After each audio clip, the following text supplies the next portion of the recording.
The UK has recently been in another lockdown, and as a musician this has meant no work and a lot of free time. So I thought I'd try something a little different on this channel. I decided I wanted to sort out a project for myself to kill some time, and I'd seen the Harley Benton DIY kits on Tele. Now these kits cost £77 plus shipping, and that is absurdly low for a guitar. So naturally, I wanted to buy one to see what it was like. I've got minimal skills, tools and space, so I couldn't be a better candidate to show you the worst case scenario. So with that said, let's jump in. The guitar arrived in this massive box. It's the DIY kit, and I've also got the Harley Benton lap steel. You'll probably see that show up on the channel at some point. So with everything unpacked, I'm surprised that nothing feels really cheap. All the hardware seems pretty solid. Everything you need to get started is here, even some questionable strings. During lockdown, hardware stores were still open, so I went to pick up this stuff. I'll note that I probably spent almost as much on this as the guitar itself cost, but you could cut this down if you already had some of it. I printed out the first Tele Headstock design I could find on Google, and immediately realised it wasn't the right size. So after a bit more looking, I found a PDF with all the different Fender headstock designs. Had a quick look through, and this is the one I like the most. So I'm going to cut that out so I can use it to help shape the headstock. I'll point out now that I'm not a good craftsman by any means, but nevertheless, it's time to jump in with cutting out the headstock. And I get bored instantly, so I decide to drill out some big chunks to speed up the process. I don't think I've ever successfully cut out anything with a hacksaw, and this will be no different. So that's broken. So now I've got to try and break off as much wood as I can with a combination of drilling and filing. And this is what the headstock looks like after that. So now I've got nothing left but a file, and there is hours and hours of this. I didn't even work out the correct technique for a good chunk of this time, so it's painfully slow.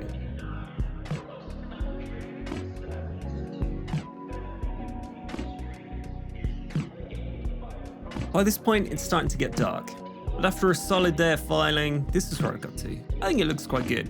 Most importantly, it is pretty smooth. Day 2. It's time to start colouring the guitar, so I start sanding down the body. My plan at this point is to try and stain the back dark brown and then have that fade into a reddish colour at the front. And the colour on the back's gone on really nicely, except in that one corner, I just couldn't get it to sink in properly there. There's a ton of footage of me adding more layers that I've cut out as everything took several coats and it all looks the same. Starting on the headstock and the front of the guitar, I start to realise that trying to create a fade is a little bit harder than the video I watched made out. This is the part most real guitarists will hate. I decide to finish the neck the same colour to match the body.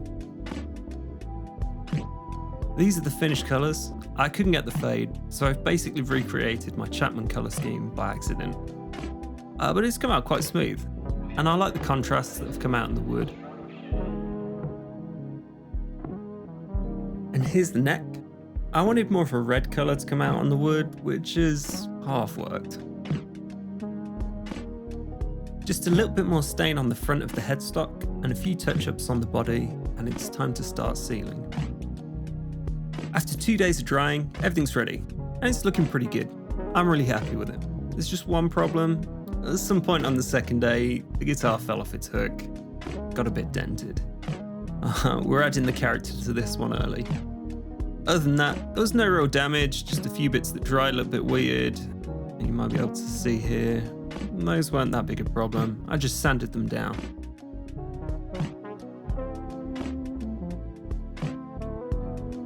And there's some slight marking in this top section, which I don't think show up on camera. One of those is going to be covered by the scratch plate anyway. After that, it's time to just check over everything, and then put it all together. This, unfortunately, is where the first issues are starting to show.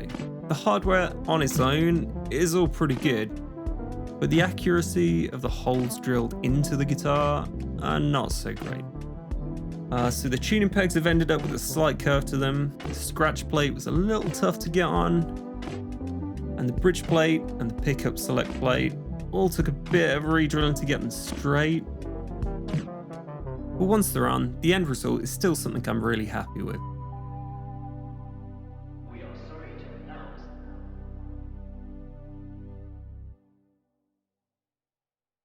So this is the guitar I've ended up with.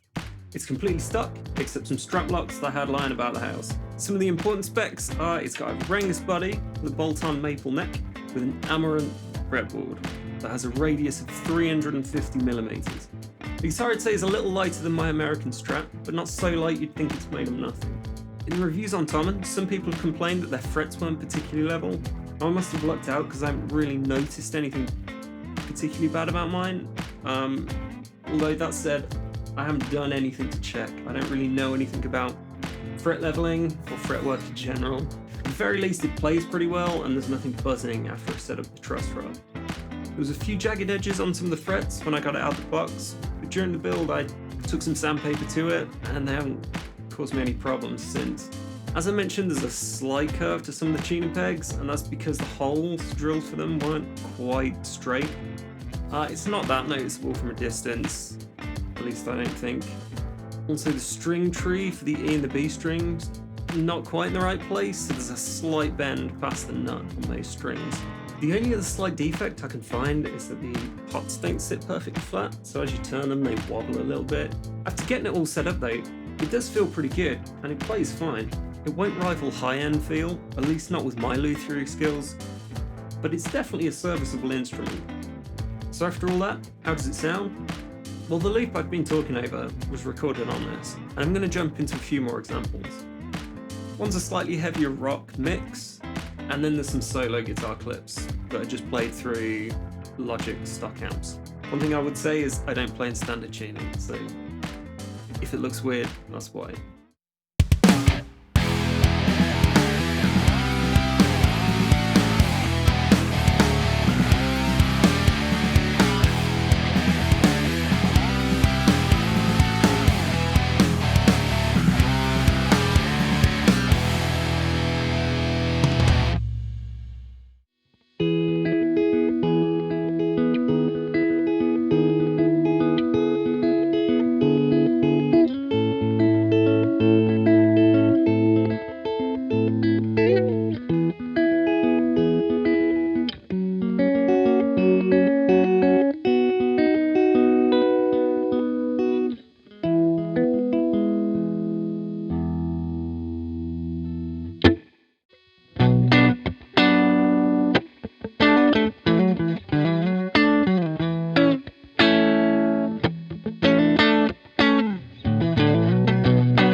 So all in all, what do I think? Honestly, it was well worth buying. It's not without its flaws, but for £100 you get a guitar that plays pretty well, sounds pretty good, and debatably looks pretty good. And for that price, I find its problems far easier to swallow. I was originally going to be significantly more negative in this end section, as the guitar frustratingly wouldn't stay in tune. So I was ready to say, don't get one, it's not worth it. But the night before filming this end section, I had another look at its setup, and I found that the truss rod still needed a bit of work, and the intonation was a little bit out. So with those changes, it's actually really solid. I think part of the problem was I was trying to retune the guitar to deal with the intonation issues. I had a completely different set of clips to show, but re-recorded them to reflect the change. I'd say again that there's some reviewers that said their guitar needed much more work than mine. So bear that in mind if you're going to get one. But I think if you're going to put the work in, you get a guitar that's worth far more than that £77 price tag. And if you're anything like me at least, you'll end up with something that has a huge amount of sentimental value because you had a hand in shaping it.